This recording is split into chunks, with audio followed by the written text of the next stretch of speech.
when the reception is this good, I just want to say thank you and leave the stage. I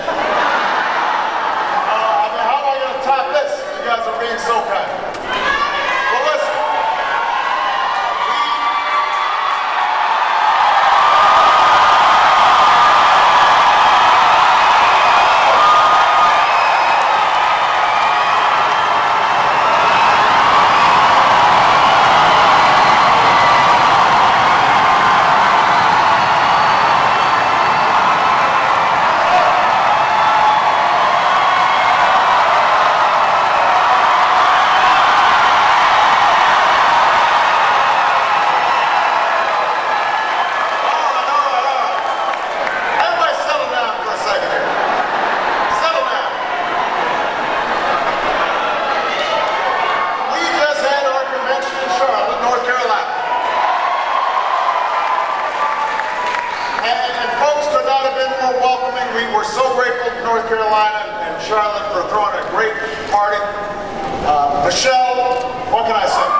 Our friends at the Republican convention were more than happy to talk about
St. Petersburg, a guy yelled out in the crowd, he said, "It didn't work."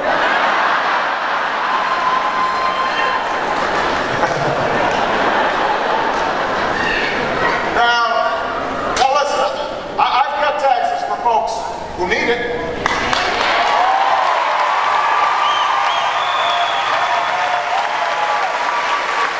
In 2008, I promised that we would lower the tax burden on middle-class families, and the typical family is paying $3,600 less in federal taxes compared to when I came to office. We've cut taxes for small businesses 18 times. But I don't believe that another round of tax breaks for millionaires is going to bring back jobs from overseas, bring down our deficit.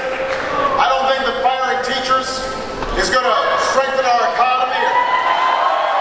I don't believe kicking students off of financial aid will help us compete against engineers coming out of China.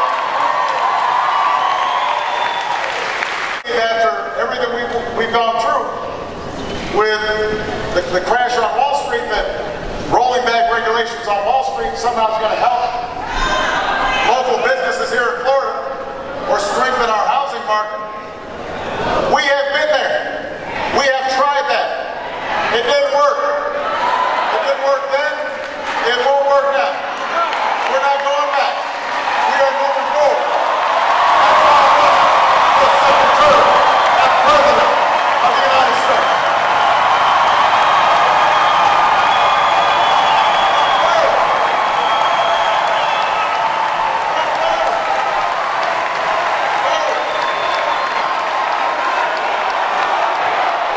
In 2008, it was going to be easier quick. Because these problems have been going on for decades. Bill Clinton made that point on Wednesday night. He said, you can't expect that we're going to solve these massive challenges that we've been dealing with for years overnight. But let me tell you something, we will solve these problems.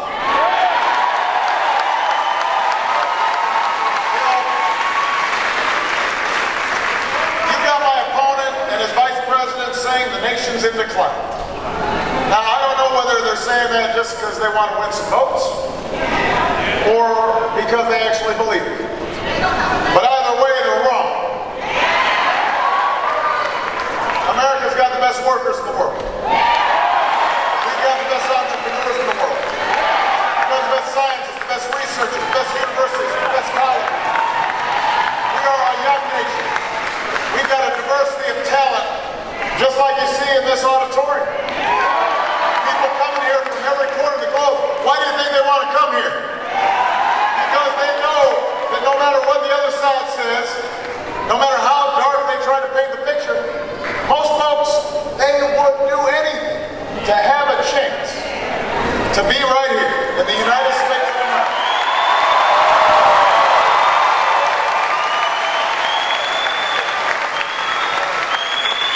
So our problems can be solved. Our challenges can be met.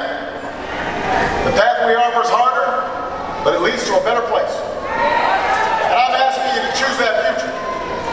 I'm asking you to rally, not around me, but rally around a set of goals for our country in manufacturing, education, energy, national security, reducing the deficit. I've got a plan that will lead to new jobs and more opportunity and rebuild this economy on a stronger foundation. And we can keep making the kinds of progress that's needed over the next 4 years, which is the reason I'm running for a second term. Because I'm confident we can get to where we need to go. I'm confident about it. But in case you missed what I said, what day was that? Thursday? What day is today? Is it Saturday? I mean, I'm just on the road all the time. I forget what date it is. All right, so it's Thursday. Now it's Saturday.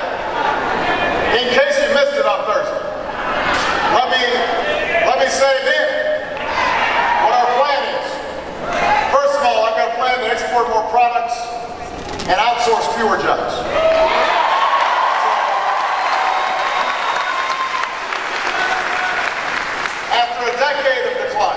this country created over 500,000 new manufacturing jobs in the last 2.5 years. You can go along with the plan you heard in Tampa and give more tax breaks to corporations that are shipping jobs overseas. Or we can start giving tax breaks to companies that are opening new plants and training new workers and creating new jobs here in Florida, here in Kissimmee, here in the United States of America. That's my plan.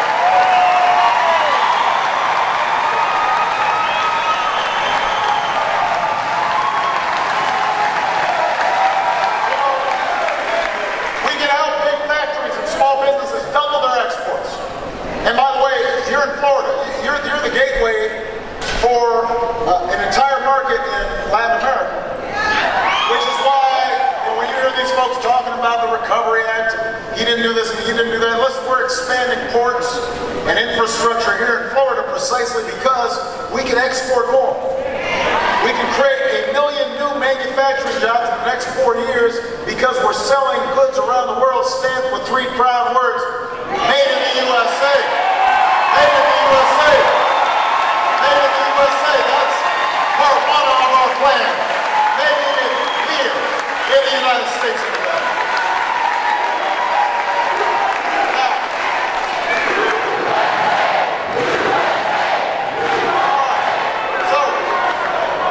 So you've got a choice on that issue. Let me give you another choice. We need to control more of our own energy. After 30 years of inaction, we raised fuel standards so that by the middle of the next decade, your cars and trucks will go twice as far on a gallon of gas. That'll save you money. We doubled our use of renewable energy, which is not only producing power for businesses and homes here in Florida, but it's also creating thousands of jobs, building wind turbines and solar panels and long-lasting batteries. Today, the United States is less dependent on foreign oil than at any time in the last 2 decades. Think about it.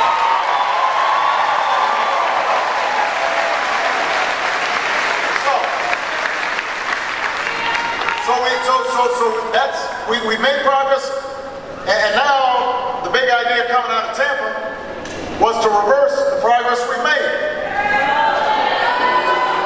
That's option 1. Option 2 is to build on that progress. So unlike my opponent, I'm not going to let oil companies write this country's energy plan. I'm not going to let them continue to collect $4 billion in corporate welfare from our taxpayers. We've got a better path. We want to keep investing in wind and solar and cleaner coal, and we want farmers and scientists to harness new biofuels to power our cars and our trucks. We want to put construction workers back to work, rebuilding factories and homes so they're more energy efficient, so they waste less energy. We can develop a 100-year supply of natural gas that's beneath our feet here in the United States. And if you choose the path I'm offering, we can cut our oil imports in half by 2020, and we can support 600,000 new jobs just in natural gas alone. Think about it. That path is open only if you take it. Through your vote.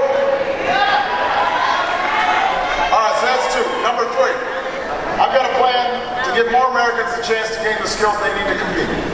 You know, education was the key to opportunity for me. There's the key for Michelle. There's the key for many of you. It's the gateway to a middle class life.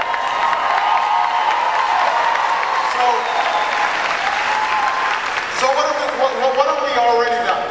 For the first time in a generation, nearly every state has answered our call to raise their standards for teaching and learning. Some of the worst schools in the country have made real gains in math and reading.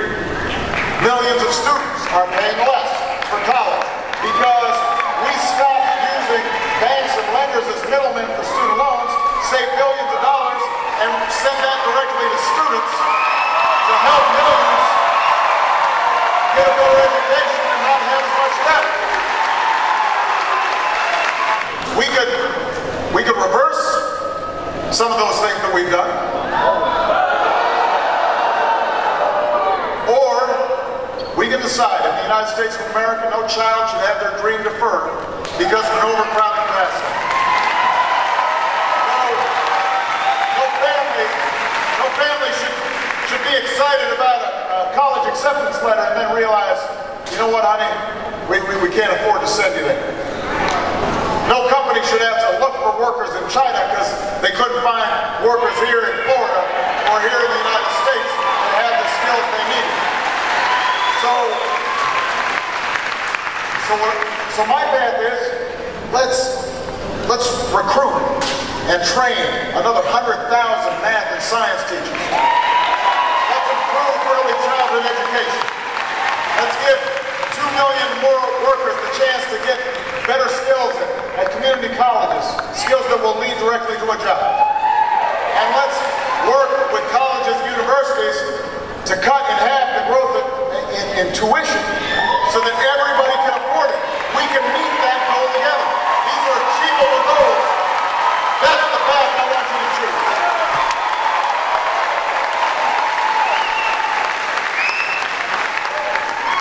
Number 4, we need to reduce our deficit without sticking it to the middle class.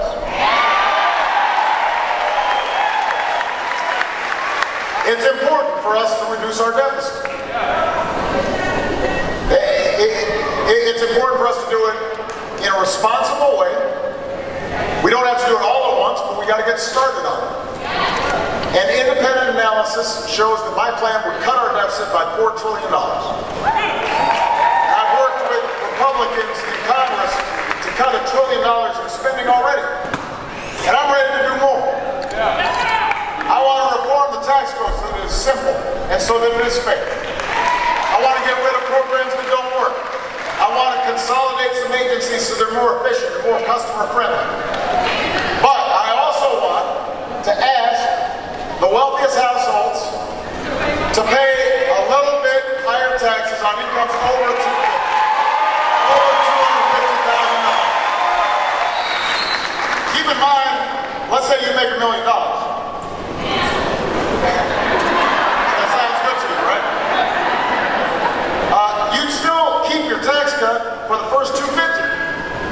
So it's not like you're not getting any relief at all.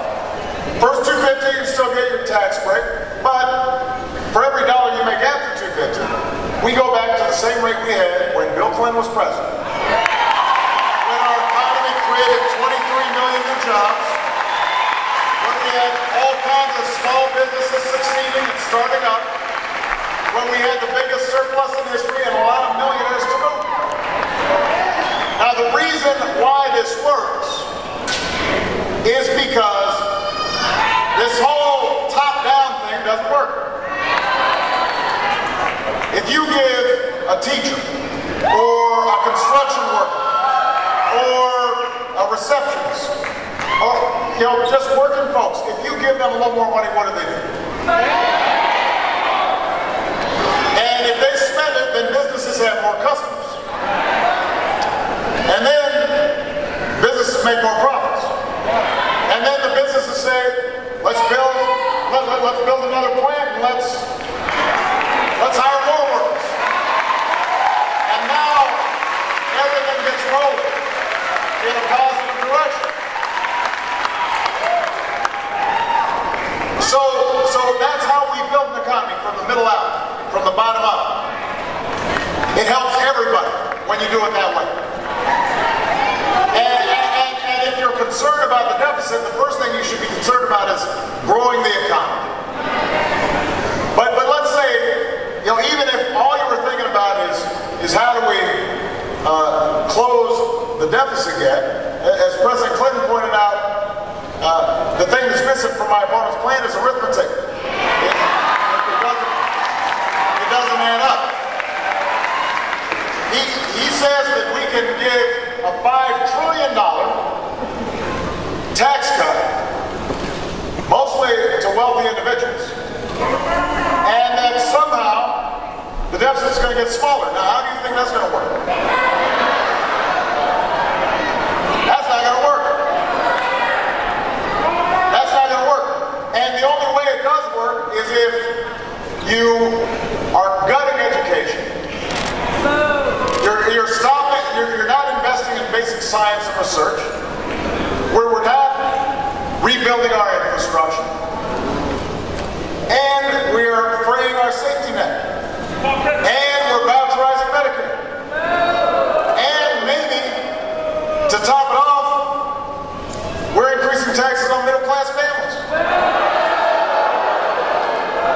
That doesn't sound like a good plan. It doesn't add up. And by the way, it does not add up to jobs either. Some people looked at Romney's plan and they said, you know what? This actually would make the recovery slower. Slower. I refuse to let that happen.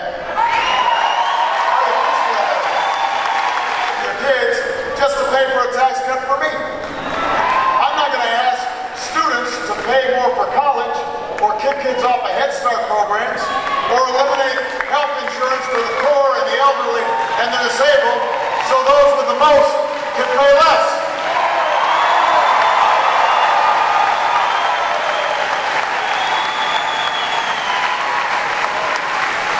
And I want you to know, I want you to know I will never turn Medicare into a voucher. No. These guys are out there running these ads about how somehow we're weakening Medicare. We strengthened Medicare. Extended its life for 8 years. Don't take my word for it. AARP says the same thing. Because I believe no American should ever have to spend their golden years at the mercy of insurance companies. After a lifetime of labor, you should retire with dignity and respect. You've earned it. So, we do have to reform, and we will strengthen Medicare over the long haul, but we're going to do it by reducing the cost of health care, not by dumping those costs on the seniors. And we're going to keep the promise of Social Security. We'll take responsible steps to strengthen it, not by turning it over to Wall Street.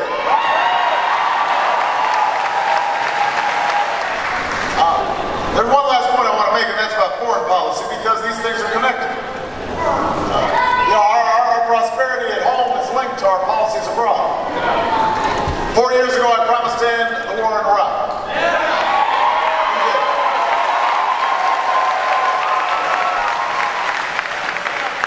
I said we'd wind down the war in Afghanistan, and we are.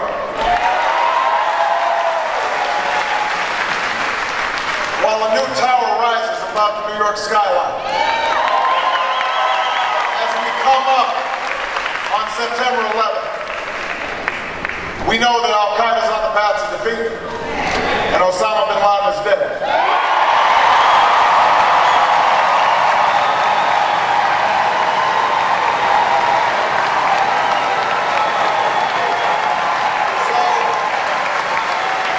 So I want you to know, as long as I'm Commander-in-Chief, we will sustain the strongest military the world has ever known. Troops take off the uniform. We will serve them as well as they serve America. Nobody who fights for this country should ever have to fight for a job or a roof over their heads when they come.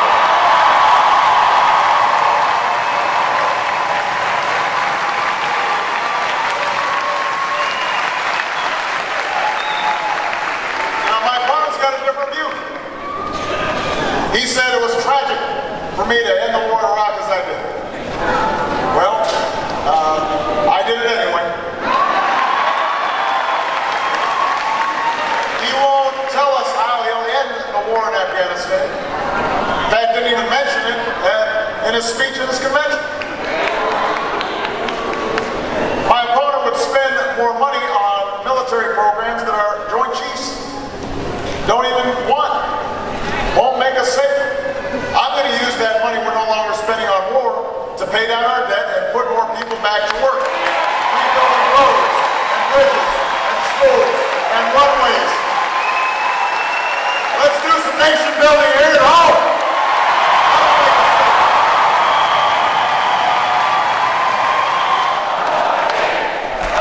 So, that's what this election comes down to. There's a choice on every issue. Over and over, the bigger tax cuts, fewer regulations, they're the only way to go. That since government can't do everything, it should do almost nothing. Their basic theory is if you can't afford health insurance, don't get sick. The company releases pollution in the air that our children breathe. Well, that's the price of progress. You can't afford college. Take their advice. Ask your parents. You can borrow the money. I've got a different idea. Because I don't think that's what our country's about. But we insist on hard work and personal responsibility and individual initiative. And we know we're not entitled to success, we've got to earn it. We honor the strivers, the dreamers, the entrepreneurs, the risk takers, who've always been the driving force behind our free enterprise system. And we believe that free enterprise system is the greatest engine of growth and prosperity the world's ever known. That's what attracts people to our shores. But we also believe that the market doesn't work, this country doesn't work, unless we accept certain obligations to one another, unless we're thinking about future generations, unless we believe in something called citizenship. And we understand America's not just about what can be done for us, it's about what can be done by us together as one nation and one people.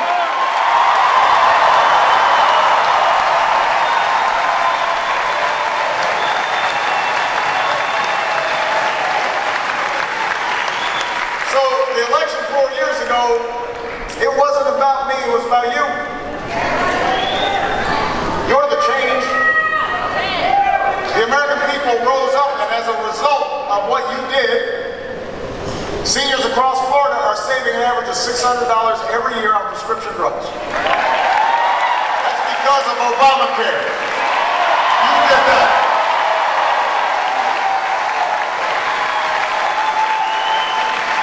You're the reason a woman in Doral, who's already working full-time during the day, now can afford to go to school at night because she's got the financial aid that she needs. You did that. You're the reason there's a working family over in Hollywood who was able to save their home from foreclosure and keep their piece of the American dream. You made that possible. You're the reason that a young immigrant who grew up here and went to school here, pledged allegiance to our flag, will no longer be deported from the only country she's ever called home.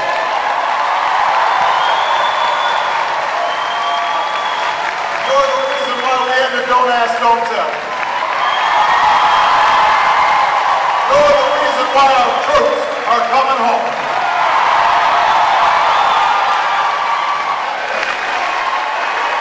You made that happen. Don't let anybody tell you you can't make a difference. Don't let anybody tell you that somehow you have no influence, that you can't change the system. We may not be able to change everything all at once just the way we want it. Because this is a big, complex democracy. And not everybody's got the same opinion. And there's nothing wrong with that. And yes, sometimes things get, tangled up in Washington. And sometimes it's frustrating. And change isn't happening the way it should. But whenever the American people stand up, whenever you get involved, whenever you participate, then amazing things happen. Because the American people have great instincts. You are good and decent people. And so if you turn away now, and you buy into the cynicism that you won't make a difference, well, of course change won't happen. You know who will fill the void? Who will step in where you should have been? Lobbyists, special interests, the folks writing the $10 million checks, trying to buy this election, the folks who are trying to make it harder for people to vote,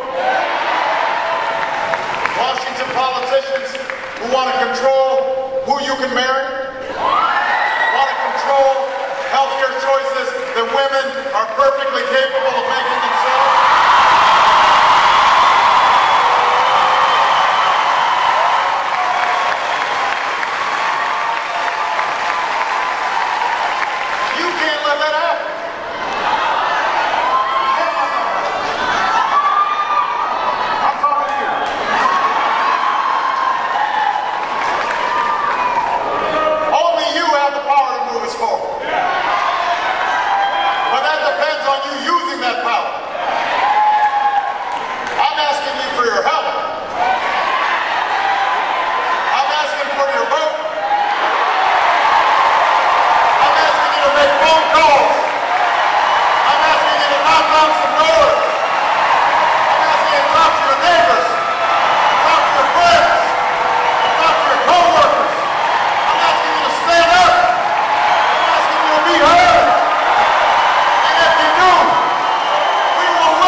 bless the United